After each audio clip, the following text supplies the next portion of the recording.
दोस्तों, मुसलमानों और यहूदियों की मस्जिद अक्सा पर, यरूशलेम पर और फलस्तीन की सरजमीन पर ये सारी लड़ाई किस वजह से है और आखिर क्यों वहाँ आज तक हालात ठीक नहीं हो सके। दोस्तों, आज की इस वीडियो में आपको यही सब बताऊंगी, तो वीडियो को आखिर तक जरूर देखिएगा। मेरा नाम है महानूर और आप देख रहे हैं फैक्ट WIK। अगर आपने अभी तक इस चैनल को सब्सक्राइब नहीं किया तो इसको सब्सक्राइब और बेल के आइकन को प्रेस कर लें ताकि आपको नई आने वाली वीडियोस की अपडेट मिल सके। तो शुरू करते हैं। अगर दोस्तों हम इस बात की गहराई में जाएं कि आखिर मुसलमानों और यहूदियों का ये तनाज़ा किस वक्त से है, तो इसकी वजह मस्जिद अक्सा की और यरूशलेम और फलस्तीन की तारीख है।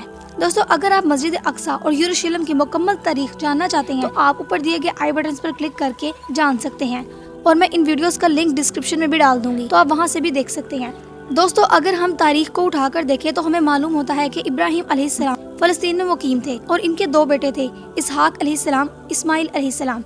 तो अल्लाह ताला के हुक्म से इब्राहिम अलैहिस्सलाम ने इस्माइल अलैहिस्सलाम को इनकी वालदा समेत मक्का मुकर्रमा में मुकीम किया, यानी यहाँ ठहराया, और बनु इसहाक को यानी इसहाक अलैहिस्सलाम को और इनकी औलाद को फलस्तीन में रहने दिया। इस तरह फलस्तीन में हजरत इसहाक अलैहिस्सलाम की नस्ल आगे फैली और अल्लाह ताला ने आपके बेटे यानी हजरत यकूब अलैहिस्सलाम को नबूवत अता की और यकूब अलैहिस्सलाम को 12 बेटे अता किए, जिनमें से बनी इसराइल की नस्ल आगे फैली और फलस्तीन में ही मुकीम रही। और फिर इब्राहिम अलैहिस्सलाम के बाद से ईसा अलैहिस्सलाम तक अल्लाह ताला ने नबूवत और जितनी भी आसमानी किताबें उतारी वो बनी इसराइल के अंदर ही उतारी। और इन सारी आसमानी किताबों में अल्लाह ताला ने बनी इसराइल को ये बता दिया था और ये खबर दे दी थी कि मैं आखिरी जमाने में एक नबी भेजूंगा जिसके जरिए से नबूवत का सिलसिला खत्म किया जाएगा। और इन तमाम आसमानी किताबों में अल्लाह ताला ने इस नबी की यानी आप सल्लल्लाहु अलैहि वसल्लम की वो सिफात बयान कर दी थी जिसके जरिए से ये लोग अल्लाह के नबी को पहचान लें और इन पर ईमान लाएं। तो जिस तरह अल्लाह ताला ने इब्राहिम अलैहिस्सलाम से लेकर ईसा अलैहिस्सलाम तक सारे नबी बनी इसराइल में भेजे थे, तो इनका गुमान था कि ये आखिरी नबी भी बनु इसहाक में से होंगे यानी बनी इसराइल में से होंगे। लेकिन अल्लाह ताला ने आप सल्लल्लाहु अलैहि वसल्लम को बनी इस्माइल में से मबूस किया। लिहाजा जब अल्लाह ताला ने इसहाक अलैहिस्सलाम की औलाद यानी बनी इसराइल में से नबूवत और रिसालत को इस्माइल की औलाद की तरफ मुंतकिल किया तो इनकी सारी उम्मीदों पर पानी फिर गया। इन लोगों ने महज हठधर्मी और जिद्दीपन की वजह से अल्लाह ताला के नबी पर ईमान लाने से इनकार किया और आप सल्लल्लाहु अलैहि वसल्लम के और तमाम मुसलमानों के दुश्मन बन गए। कुरान करीम में अल्लाह ताला का फरमान है जिसका मफहूम ये है कि तुम देखोगे कि मुसलमानों के बदतरीन दुश्मन ये यहूदी हैं और ये जानते थे कि आप सल्लल्लाहु अलैहि वसल्लम ही वही आखिरी नबी हैं जिनकी बिशारत पहले ही आसमानी किताबों में दे दी गई है। इसीलिए कुरान करीम में अल्लाह ताला ने फरमाया है कि ये अल्लाह के नबी को आखिरी नबी होने की हैसियत से इस तरह पहचानते हैं जिस तरह ये अपनी अपनी औलाद को पहचानते हैं, लेकिन फिर भी इनकार करते हैं। तो जैसे ही अल्लाह ताला ने नबूवत और रिसालत को बनु इसहाक से बनु इस्माइल की तरफ मुंतकिल किया तो इन यहूदियों का यानी बनी इसराइल का सारा गरूर और सारा तकब्बुर टूट कर रह गया। अब अल्लाह ताला ने बैतुल मक़दस को फलस्तीन की सरजमीन को मुसलमानों का किबला अव्वल बनाया और इन यहूदियों की बनी इसराइल की हमेशा की सरकशी और हठधर्मी की वजह से अल्लाह ताला ने इन्हें जलीलो ख्वार करके रख दिया। चुनांचे कुरान करीम में अल्लाह ताला फरमाता है कि अल्लाह ताला ने इनके ऊपर जिल्लत को और मस्कनत को चिपका दिया है। ये दुनिया में जहाँ कहीं जाएंगे जिल्लत इनके पीछे पीछे आएगी, ये जहाँ रहेंगे अल्लाह ताला इन्हें जलीलो ख्वार करता रहेगा।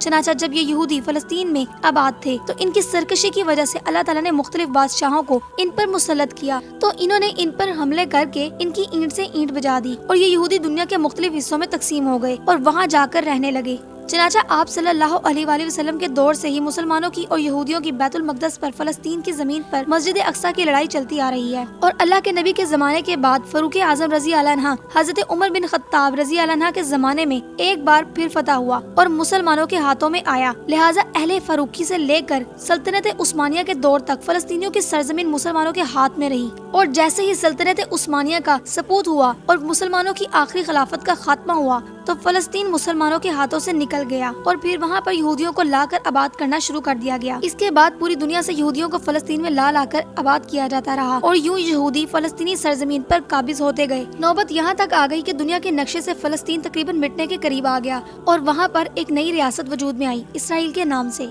मुसलमानों की और यहूदियों की इन्हीं लड़ाइयों का एक सिलसिला वो है जो आजकल यरूशलेम में शुरू है। इसमें एक तरफ तो पूरे मगरिब की नाजायज औलाद इसराइली रियासत मौजूद है और दूसरी तरफ मुसलमान मुजाहिदीन मौजूद हैं और पूरी दुनिया को मालूम है कि इसराइलियों की ये नाजायज वहशी जालिम रियासत किस तरह मुसलमान फलस्तीनियों का खून पानी की तरह बहा रही है।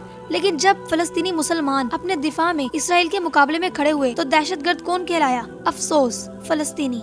दोस्तों, हमारे फलस्तीनी मुसलमानों का ईमान इंतहाई पुख्ता है। अल्लाह ताला हमारे फलस्तीनी मुसलमानों की हिफाजत फरमाए और इन्हें जल्द फतह नसीब फरमाए। आमीन।